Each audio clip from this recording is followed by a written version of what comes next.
stories unfold. Alex and I've been caught out loud, beat the truth. Scream for justice like a fever, broken youth. Every word's a bullet tearing through the night. In this war of words. And we are live. This is SITREP PH, the podcast on Philippine affairs and Filipino interest. We also cover geopolitics and world events. So I'm Informed PH coming to you from the great city of Manila. I'm your host for today's podcast. Ivan is away and resting today. So, but we have for today's podcast, we have a very special guest. We have Dr. Benjamin Blandin. Okay, I'll give you a short introduction about him. So joining us is Benjamin Blandin. He is a network coordinator at YCAPS. He is a He is a PhD candidate in geopolitics at ICP and an associate researcher at Gordian Knot. Benjamin also contributes his expertise to Project Sealight, who is in the field of maritime security. Benjamin, welcome to SITREP. Well, welcome, and thank you for having me. Okay, so before we start with the hard questions, can you tell us a little bit about yourself and your background? Yeah, sure. Well, I've been working for some time as a consultant in strategy and innovation in the past for different companies such as Accenture, Deloitte, Capgemini, and more recently for Airbus. And I'm currently doing this PhD in geopolitics at the Paris Catholic University, with a focus on the phenomena of asymmetric warfare in the South China Sea. So, what inspired you to get into your current field of research? Well, I don't know if it's specifically French, but I just noticed that we didn't have much expertise in that domain, and I felt it was the right moment to go for it. So I noticed that there's both a confusion among many experts, not just in France, but about the very definition of what is happening in the South China Sea, and so I wanted to explore this in order to establish not just the quantity or the diversity of the phenomena, but also to try give a new look about these phenomena. Okay, Benjamin, can you tell us what? Okay, let's talk about your research. So, can you tell our listeners what research you're working on now, and yeah, give us a little background of it. Sure. So first of all, I've been working on establishing some sort of mapping of who is in control of what exactly in the South China Sea, who has been doing what kind of activity on the features.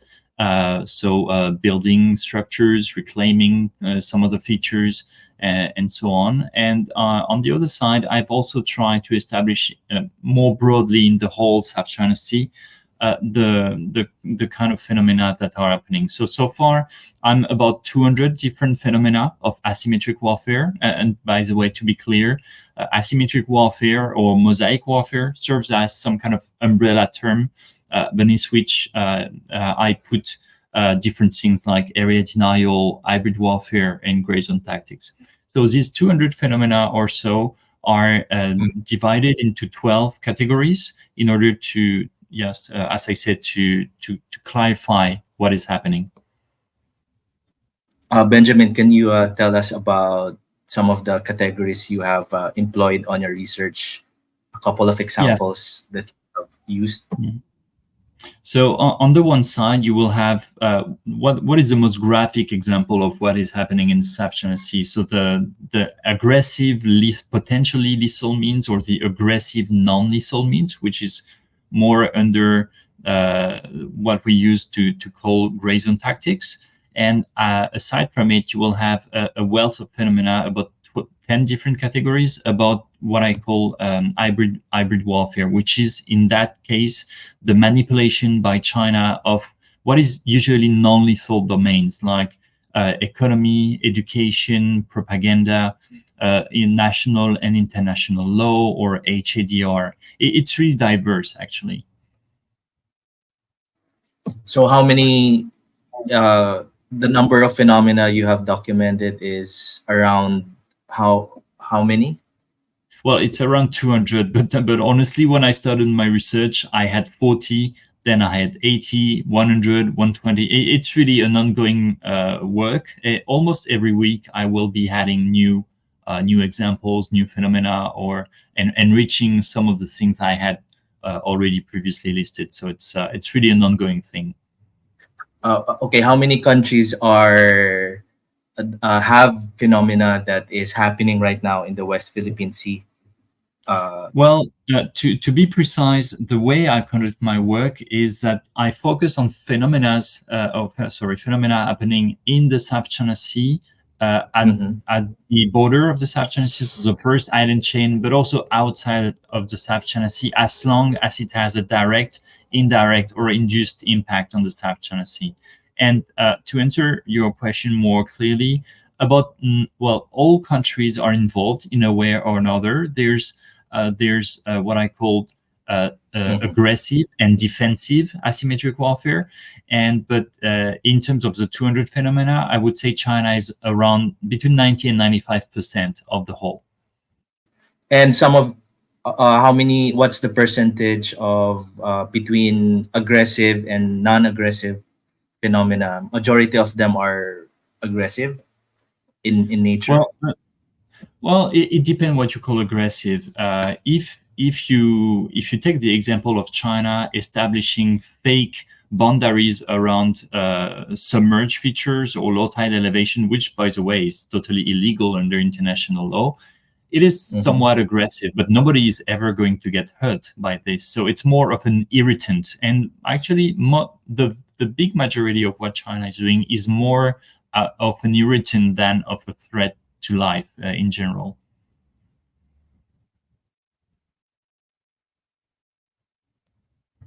Okay, so my next question, Benjamin, is so what role do international organizations and treaties such as the United Nations Convention on the Law of the Sea play in addressing asymmetric warfare that is happening in the West Philippine Sea? How is China So responding to this? Yeah. some people say that international law is of no use, and in a way you could understand why they are saying so, because you can see that China, which negotiated, signed, and ratified UNCLOS, doesn't respect UNCLOS. In the meantime, a country like the US, who negotiated and actually pretty hard and signed but didn't ratify UNCLOS, abide, or at least say that they are abiding by UNCLOS. So sometimes it can get confusing for people observing the situation. But what I would like to say is UNCLOS was never meant to solve single-handedly all of those disputes. But what you can see is that 15 to 20 years ago, there was plenty of disputes between ASEAN countries. Mhm. They have been almost entirely solved. The last remaining one actually are those between Malaysia, Singapore, and Vietnam for the most part. So it has been useful, but it can only be as good as the people who participate in the negotiations. And as long as China pretends that it doesn't need to respect it, or that it denies the results, like for the CPA ruling, there's just so much that we can do. How did other countries respond to the asymmetric warfare employed in this case by China? What lessons, for example, can we learn from for example, the strategy of Vietnam? Like, Mhm. what lessons can Philippines learn from what the Vietnamese is doing now in response to the asymmetric warfare? Vietnam indeed is a very good example. Well, we could have talked about Malaysia, but Malaysia has been way less active. What we can see today is that Vietnam has been directly involved in the disputes in the South China Sea, particularly with China. And if you look at the data provided by CSIS China Powers, there has been 73 major incidents at sea in the South China Sea from 2010 to 2020, and 50% of these incidents were between China and Vietnam, 25% were between China and the Philippines, and only 1.4, at least officially, between China and Malaysia. So Vietnam has been really at the forefront of the confrontation.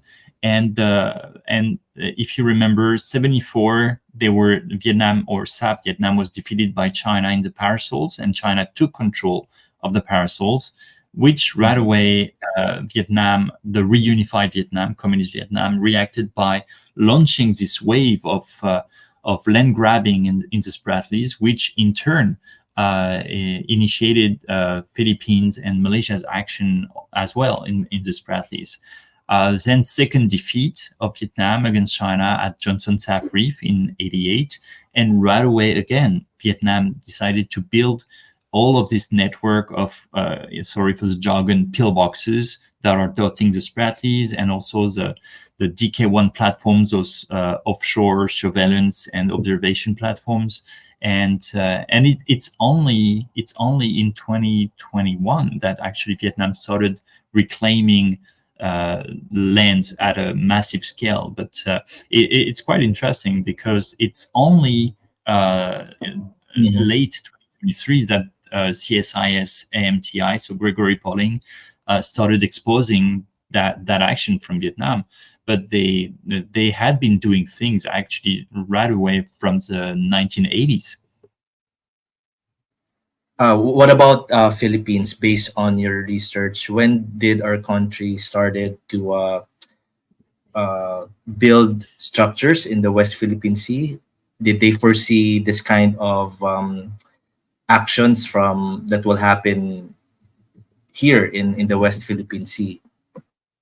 Well, under President Marcos' father, the Philippines have been occupying different features right from the 1970s. So the Philippines was actually among the very first countries to act in the Spratlys right from the 70s. And it's quite funny to think that the UNCLOS negotiations were actually underway while all the countries were actually doing pretty much the reverse of what UNCLOS finally put in writing. But the Philippines have been quite a modest actor, to be honest. Philippines didn't undergo massive reclamation. It didn't build a military base or a military airfield or naval base or anything like that. So I would say the Philippines has been pretty much a good neighbor in the Spratlys. It has certainly not escalated any kind of tensions. And I would say the Philippines and Vietnam really have completely different strategies, but in the end, complementary strategies in the way that Vietnam spent little money developing its navy, but it spent billions expanding and modernizing and improving the islands and reefs it controls. But the Philippines has been doing exactly the reverse. They have spent very little developing the features, but it spent a quite important amount of money acquiring ships and developing the staff of the Coast Guard. So do you think in our current situation, in terms of our current capabilities, do we have enough ships to guard and patrol our waters? Based on the number I could find, I cannot say 100% with 100% certainty that those are accurate. But what I could find is that the Philippines has been acquiring about 160 ships above 25-30 meters since 2000. So in theory, there's no shortage of ship in the Philippine Navy or Coast Guard or the fisheries. What I think is that the focus has been maybe put too much on acquiring ships and maybe not enough on maintaining, repairing, and modernizing the ships. So there's an ongoing effort that is fairly recent about developing those maintenance and repair capacities. But I think that's something the authorities should potentially focus more about.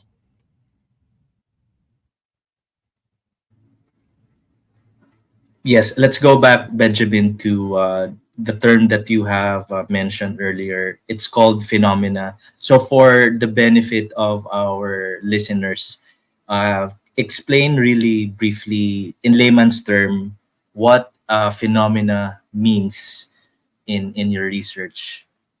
Okay, no, fair enough. You're right.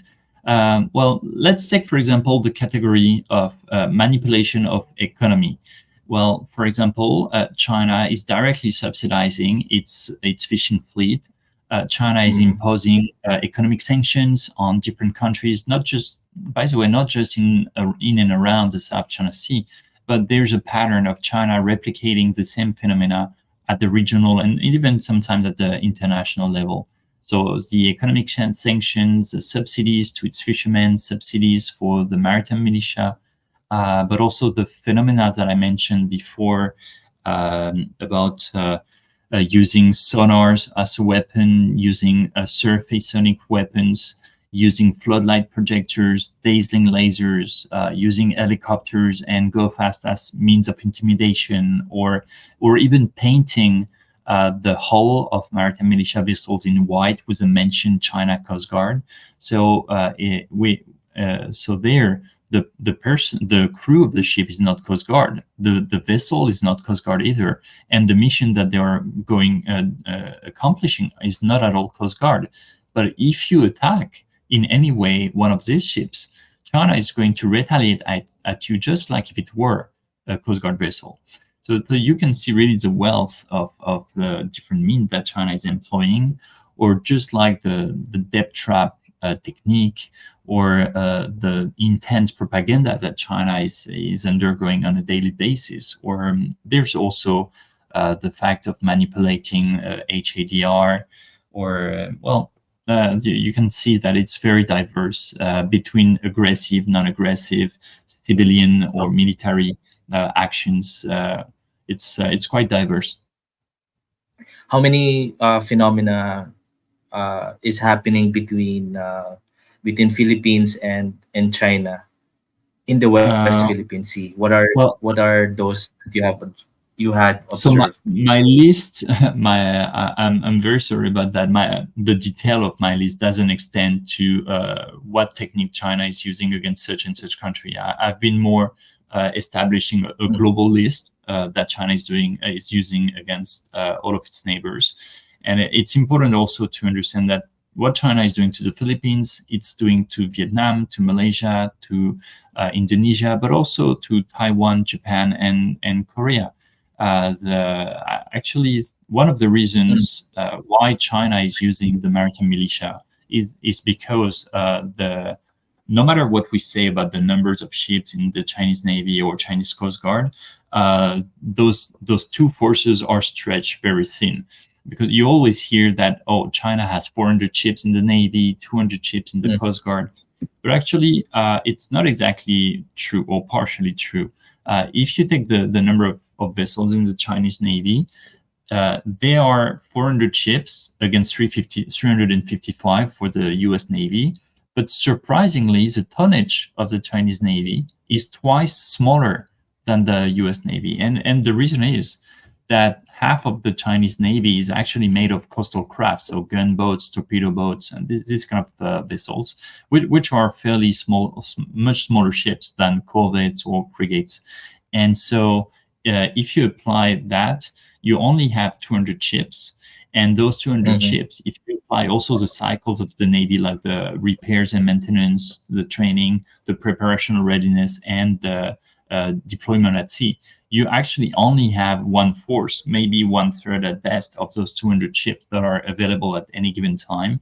So if you apply this, it makes 50 ships available for the Navy, same for the Coast Guard, so 100 ships, government ships, that are stretched between the Bohai Sea, the Yellow Sea, the East China Sea, the Taiwan Strait, the South China Sea, but there's also the Ream naval base in Cambodia, the Djibouti naval base exercise, the naval exercise that China is doing with Pakistan, with Iran, or with Russia, and some occasional escapade in Indian Ocean and Pacific Ocean. So there's a real reason why China needs the maritime militia. It's because it cannot do without. It just cannot do.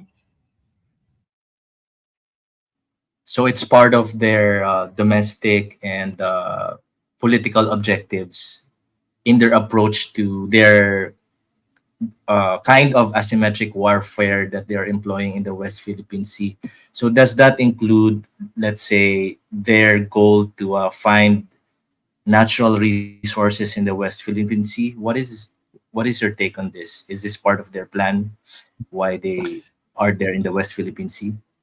Well, it has been asserted many times that China was motivated, at least partially, by a quest to acquire and secure natural resources. But at the moment, 80% of the supply of fresh fish in China originates from China, from fish farms. So that point actually is solved, let's say. And in terms of oil and gas, China has created what has been called the Pakistani corridor and the Myanmar corridor, but it has also extended the oil and gas infrastructure with Russia. It has developed oil and gas production in Xinjiang.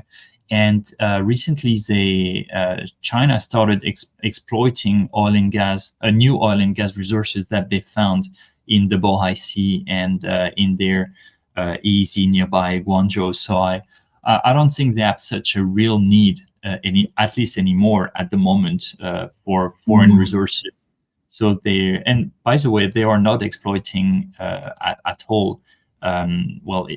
There was this discussion at some point to jointly explore and exploit oil and gas resources at Reed Bank with the Philippines under Duterte. But if you remember well, it didn't work quite well because China refused in the contracts to recognize Reed Bank as a Filipino territory. So we've been talking about Vietnam. So what about Malaysia? What was their response to China's asymmetric warfare involving their claims in the West Philippine Sea? So we're done with Vietnam. Next is Malaysia. Well, it might get faster because, it's not that Malaysia is submitting itself to China. Not quite, actually. If you look at the area called Luconia Shoals, where now the bulk of Malaysia's oil and gas exploration and exploitation activities are taking place, China is maintaining on a permanent basis a patrol boat there.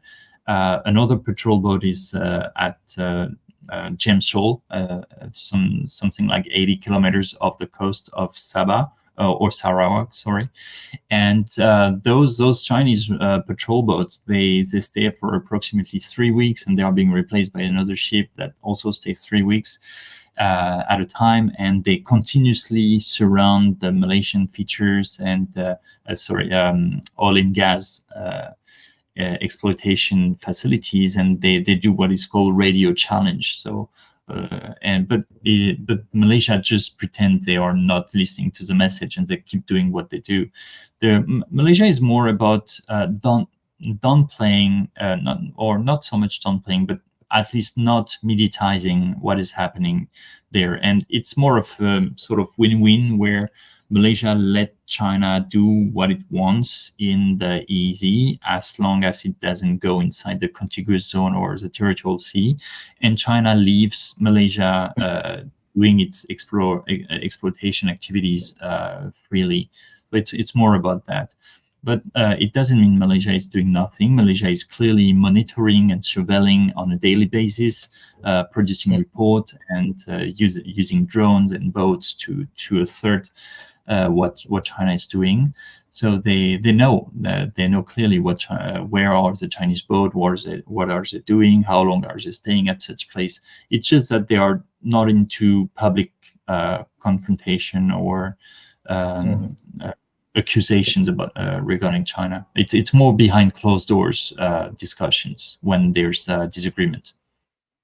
Which is, I think, the opposite with what's happening in the Philippines, right? Because with the transparency initiative, we want, whatever China's actions, their aggressive and violent behavior, we want to expose it, right? So it's part of what has been described as transparency initiative. So my next question is, how effective has the Philippines diplomatic efforts, including the use of the transparency initiative in countering China's asymmetric actions? And we've been doing this for a year, more than a year. So what more can be done on the international stage?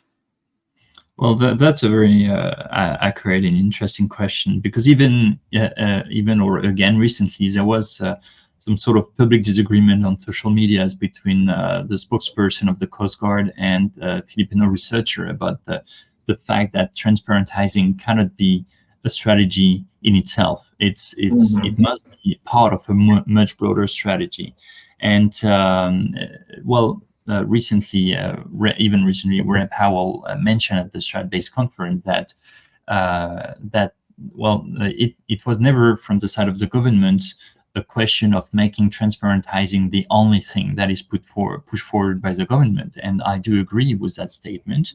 Okay. If you look where the Philippines is compared to 5 years ago, the standing of the Philippines is much, much better today. The support of the population for the authorities is much stronger today than it was 5 years ago. And I believe the Philippines is on the right path, pretty much on the right path to deter, or at least partially deter China. Because when you look at the different things that have been done by the authorities, you have the acquisition of modern weapon systems like the BrahMos missile, Atmos Right. artillery, IMOS artillery, the acquisition of air and naval radars from the US, from Israel, from Japan. You have the modernization of the Coast Guard and the Navy with those very modern ships acquired from Korea, Korea. the 3,000 and the 3,000-ton corvette and the 2,000 patrol craft. So all of this is a very strong signal sent to China. Then the revival and the expansion of the EDCA program, the fact of multiplying those reciprocal access agreements, visiting forces agreements, those joint patrols, air patrol, naval patrols, the exercise, that all of this is really, really the right thing to do. And all of this work is not like in silos separately. They are really working together, and all of them together are advancing the interests of the Philippines.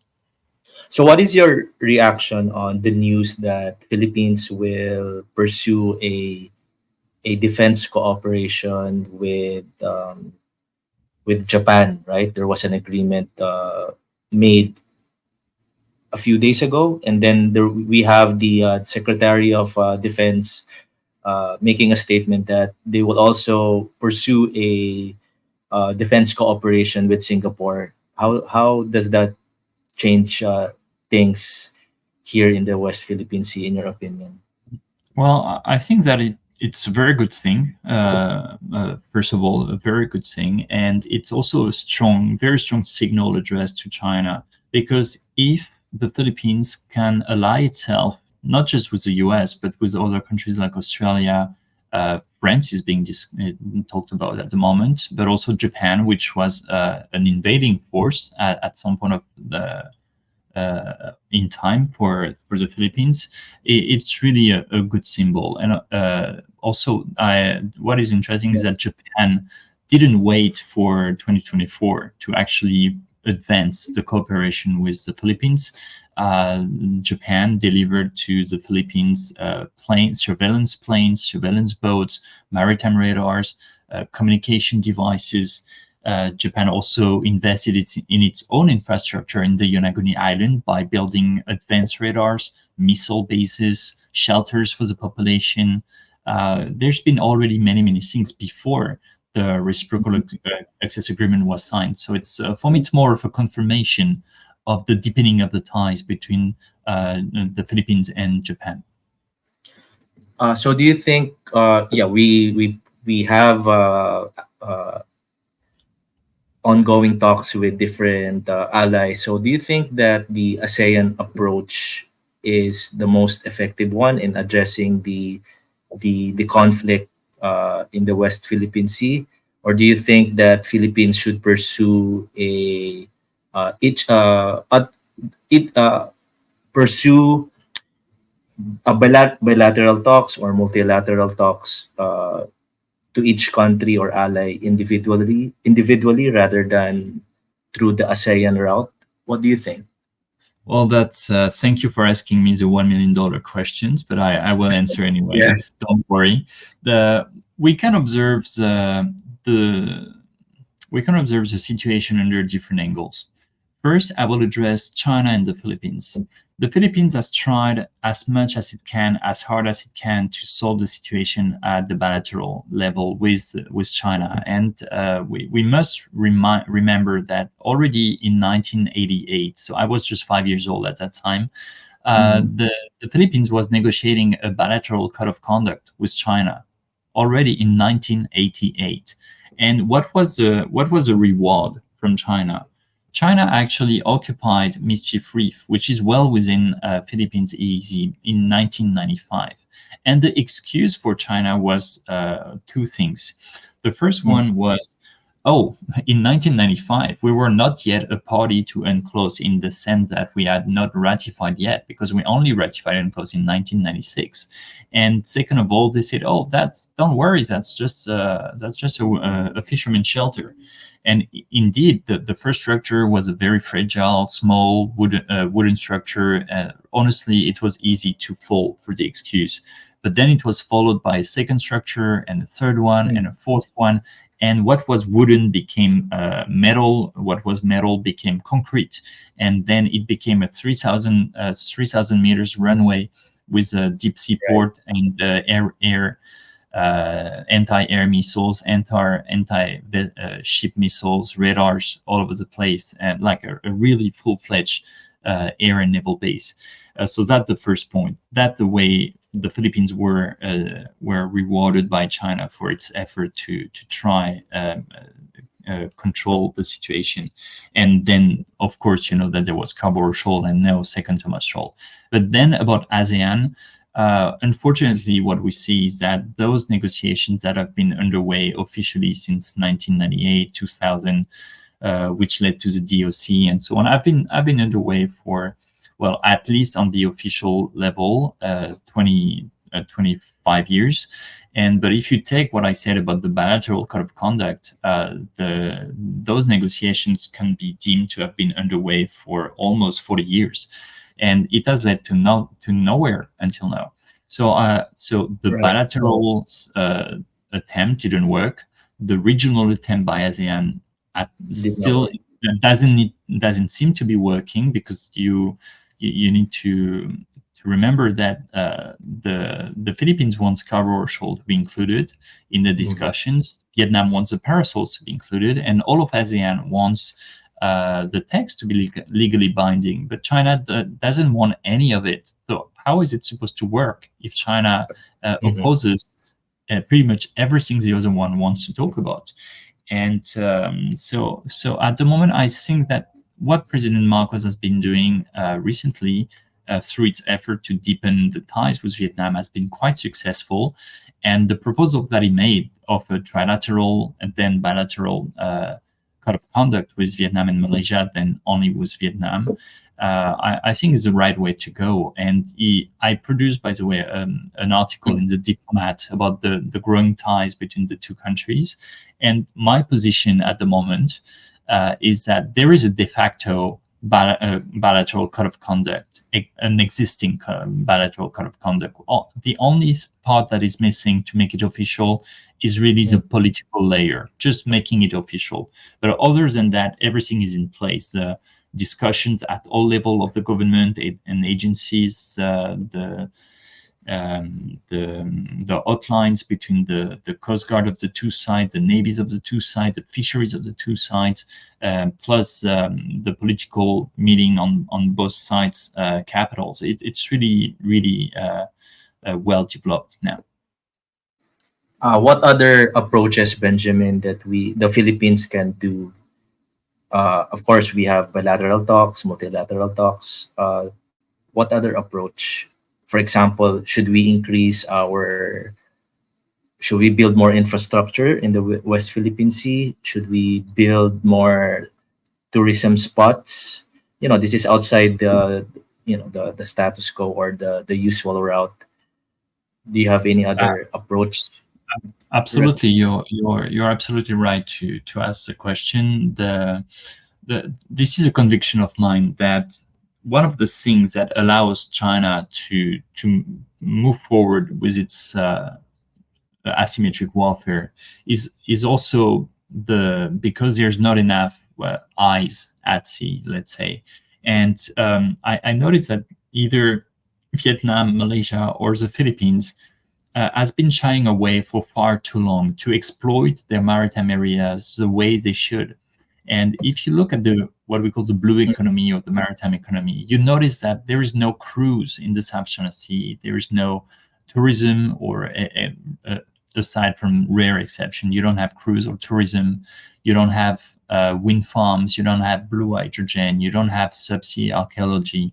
I mean, there's so many sectors that either are stagnant or in decrease, like the fish catch, the oil and gas exploration and exploitation, or the cable laying. And there's entire sectors that are just missing, which are the one I mentioned. And I think that if those three countries were to really develop and give top priority to the development of the blue economy, by not just through their own efforts, but by opening that space, that maritime space, to foreign countries from all over the region, but also Europe, the US, Japan, that could really help for them building up their standing and reputation, improving their economic situation, and make it much harder for China to be there. So just a few examples, but on the military side, sorry to just for a few seconds, on the military side, for example, I would advise the Philippines to at least every year, do a naval parade, like really taking the most modern, the most powerful units of the Navy and Coast Guard, and simply do the tour of the exclusive economic zone, not doing anything, not a military exercise, just innocent passage through the national EEZ, and going from end to end to do a show of force every year. Now, or it could do the same for Scarborough Shoal and a second mass shoal every trimester or every semester or every year, for example. But now, going back to the economic side, why not developing sport fishing, developing sails, like a one time a year magnificent sail, just like we do, for example, in France, near the port of Brest. Every year there is this gigantic regatta with hundreds of ships of every kind. It's quite a beautiful sight. There's also the sport fishing, and well, there's plenty of activities to be developed, and also another non-lethal way to push forward the interests of the Philippines might also be to recycle some of those decommissioned tankers or container ship. Do just like China, paint it white, put Philippine Coast Guard like in big letters on it, and deploy it like forward operating bases. And you could even call it Sierra Madre 1, 2, 3, 4, and 5, so that if eventually the Sierra Madre rusts away at some point, it's okay, because you will still have let's say five replacement ship that can serve as forward operating bases. And what can China do against a 60, 80, or 100,000 ton ship? Are they going to use water cannon against it? Are they going to bump such a big ship? I don't think so. So there's plenty of things that can be thought about. Well, that's an interesting suggestion, Benjamin. you've heard about the a similar activity that was done in Scarborough Shoal. There was a regatta. Around 100 fishermen headed straight to Scarborough Shoal, and on the way they were, there was another boat supplying them with gas and food. So that kind of activity, you're suggesting that we need to do more, and not just in Scarborough Shoal, but perhaps in what's the contested area in near Calayan Island, right? What was Yes. what's the name of the shoal around that area? Oh, well, Uh, there's on top of Second Thomas Shoal and Scarborough Shoal, there's been a Scarborough series of Shoal. there has been a series of shoals occupied by the maritime militia. So you have Sabina Shoal, Iroquois Reef, and a third one. Sorry, I cannot remember the name. So we need more ice and in the West Yes, Philippine Sea. So that's going to exactly. make And China, think twice, yeah, before yes, they. and you need more government, what I call government eyes. So the navy, the coast guard, the fisheries, eventually building a maritime militia with the help of fishermen. But we need to Mhm. help those fishermen acquire bigger ships, stronger ships, so that they don't get capsized or bumped on so easily by China. We also need private Mhm. eyes, so the private companies operating freely in the West Philippine Sea, and public eyes through tourism, cruise, people authorized to sail with their own boats or yachts, practicing yachting in the West Philippine Sea. And the best would be to have a combination of the three, with also as much as possible national and foreign journalists authorized more and more to get on board those ships, so that China gets photographed and filmed every single day all over the West Philippine Sea. Do you think we need more?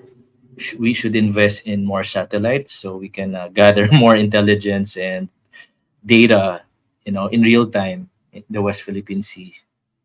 It might not be necessary for the Philippines to acquire its own national fleet of satellites. There's already plenty of operators, or at least if it acquires satellites, maybe mini, nano, or macro satellites might be enough.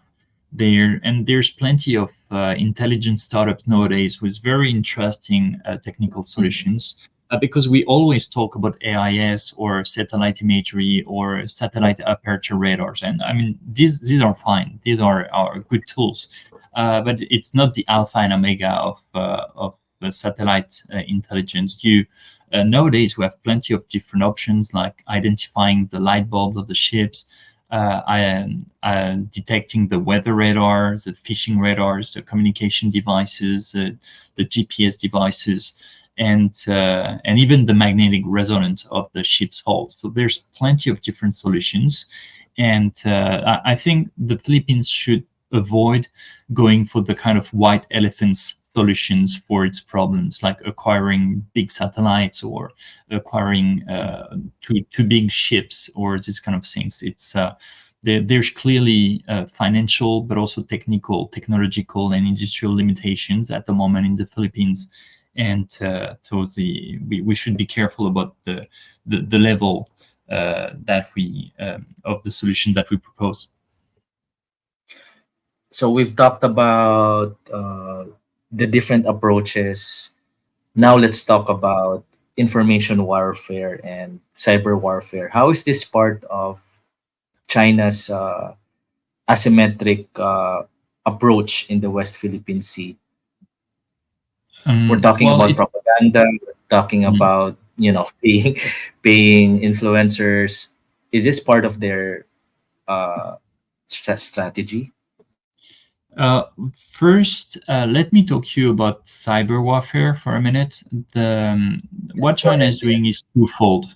First of all, it is disturbing its own AIS signals, or it's shutting down its AIS signals for some of these ships. And they are also using another trick, which is putting the second signal for the AIS, so that they can say, hey, my AIS signal is on, so it's not my fault if you cannot detect it. But you need to know that there's the A signal and the B signal, and the B signal is much weaker than the first one. The range that it emits, it's much weaker.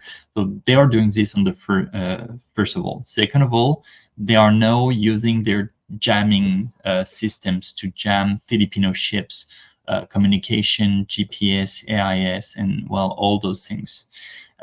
Then indeed, what you said is totally accurate, and China is doing what I would call that more information warfare, because China is producing its own elements of propaganda that they are deploying in China, but also outside China with the Global Time, the CGTN, and New China Television, just for a few examples.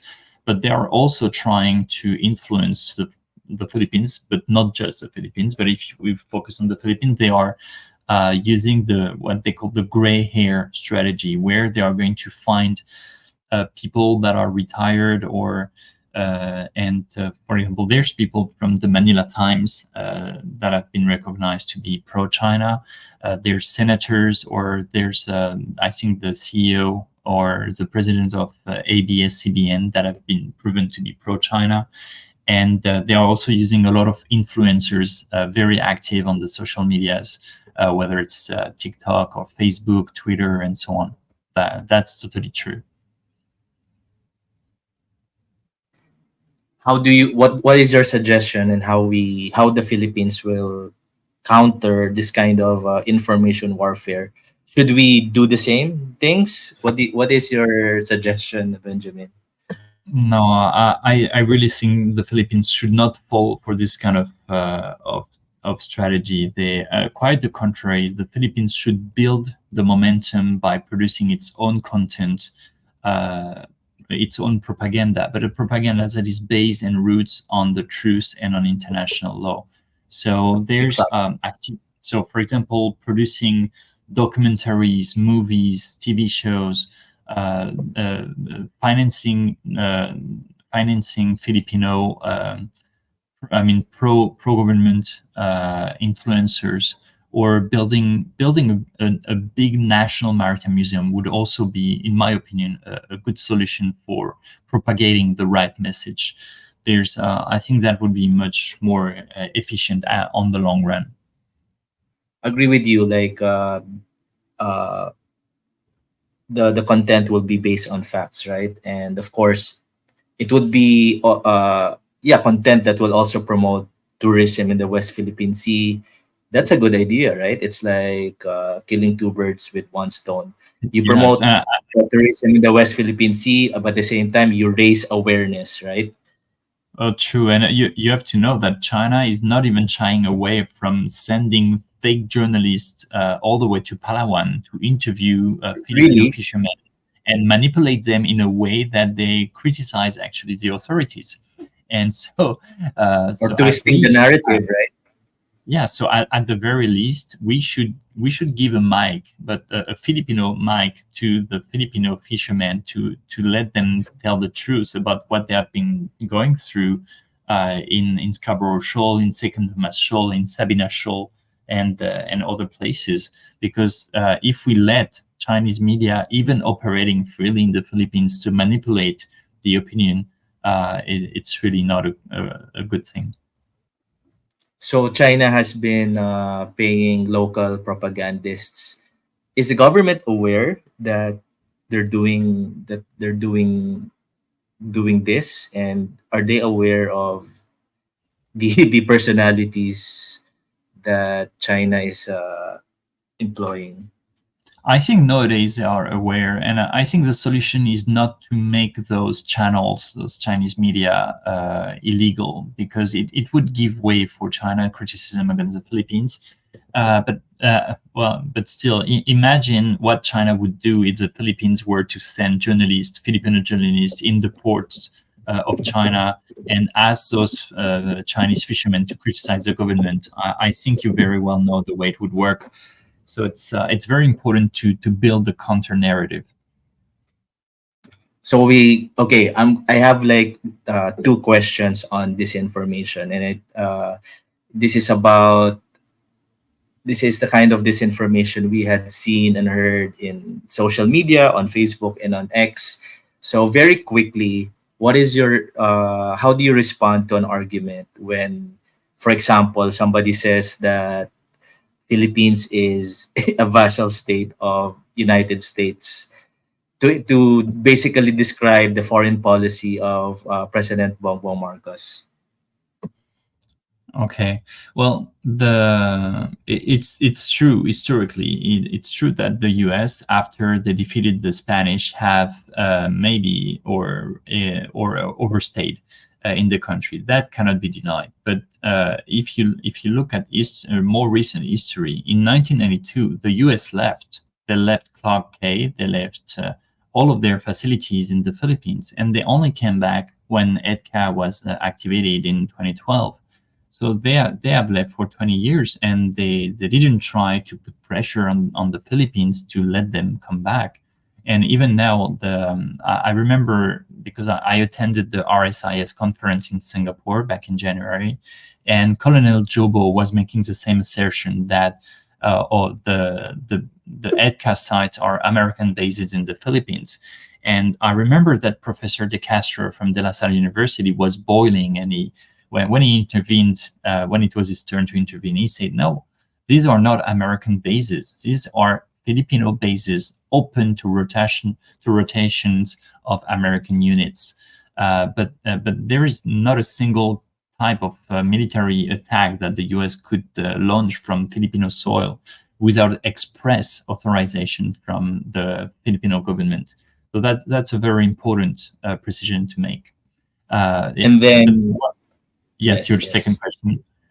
The second question would be, okay, people are saying that Philippines is Ukraine 2.0. Do you agree with this, or how do you counter argue this information? Well, We've been hearing that argument on from most pro China lobbyists and on X and on Facebook. So well, it how do you depends. how do you It argue depends what this? you understand. But Ukraine 2.0, what we can witness in both situations is that Russia has been acting in total disregard for international law. Russia has been signing multiple agreements guaranteeing the borders between Russia and Ukraine. Russia even promised to uphold and preserve the borders of Ukraine, and it did exactly the contrary. And China is pretty much in the same situation. Well, China didn't promise to respect Philippines borders, but it should. And but China has been proving time and again that it had very little respect for international law, international regulation, international maritime law, or UNCLOS. So if China wants to behave like Russia, it might be treated by just the same way that Russia is being treated right now, with losing 1,000 soldiers a day. Well, when I say that, I don't wish at all any conflict, but China Yeah. doesn't seem to be headed for peace. So basically, we are far from being used as a. I mean, Philippines being used as a part of a proxy war being instigated by the U.S. We are far from that kind of situation. My concluding word for this question is quite simple. China, just like ASEAN countries, just like the US, just like Europe, negotiated for years and years and years for UNCLOS. It signed UNCLOS, it ratified UNCLOS, and for some reason, it feels entitled to never respect UNCLOS. So that's more of a problem regarding China than it is a problem regarding the Philippines.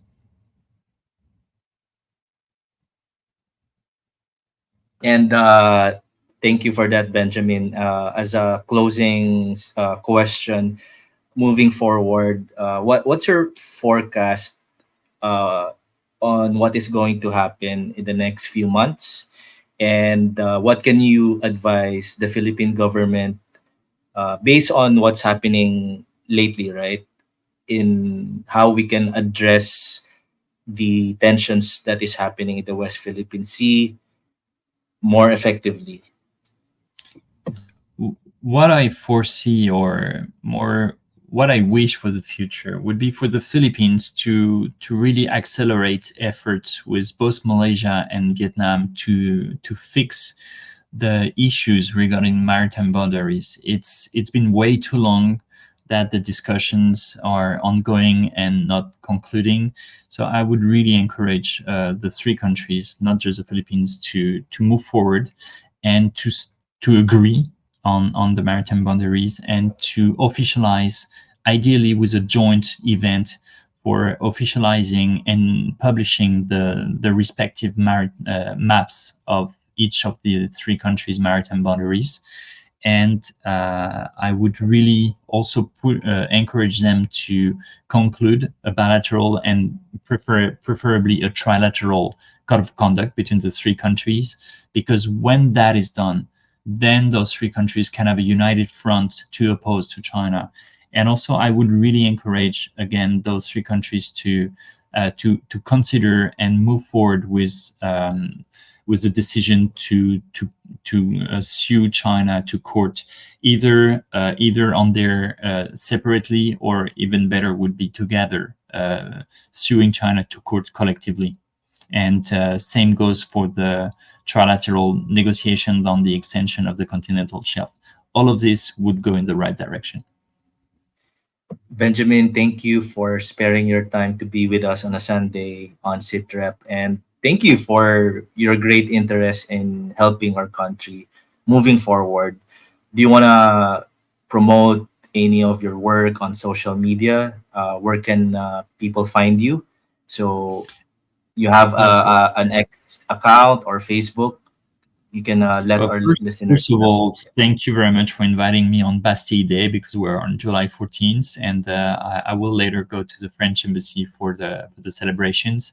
By the way, about your question, of course, I would love to share my work with your audience. I've published about 12 articles so far since I started my research, and I would be happy to make it readily available to everyone. I have a LinkedIn account under my name, Benjamin Blandin. Same goes for Facebook. I have a Twitter account, and I also have a ResearchGate account where I publish my articles. So feel free to share it. Yeah, and you can if you find yourself on Twitter or X, you can join spaces, so you can interact with other people and IR experts on X, and regular citizens like me who wants to be involved in nation building. So thank you, Benjamin, for your time. And this has been SITREP PH, the podcast on Philippine affairs and Filipino interest. So this is Inform PH, and be sure to follow our social media for updates and on our upcoming podcast and announcements. We are on Facebook. It's our handle is at SITREP PH. We are also on YouTube, and we are also on X. So again, happy Sunday. And in behalf of Ivan at home, Philippines, thank you and good afternoon. Mabuhay.